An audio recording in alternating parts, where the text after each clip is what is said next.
wala nang ibang dahilan ng buhay kundi para kumilala tayo sa Diyos. Sumunod tayo sa Kanyang utos para makasama natin siya sa langit. Wala na pong ibang dahilan ng buhay. Wala namang kwenta ang buhay kung ikaw mayaman ka. Maiiwan mo naman Ha? 40 milyong hektarya ng lupa ang pag-aari mo. Ang titulo mo, ganyang kakapal ang dami. Pag namatay, kaanin mo yan. 1 metro kudrado ka lang.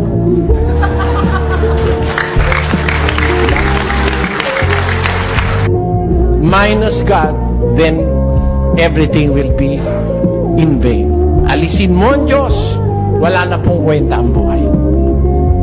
Wala nang sagot ang ibang tanong. Pag wala ang Diyos, minus God, then everything will fall down.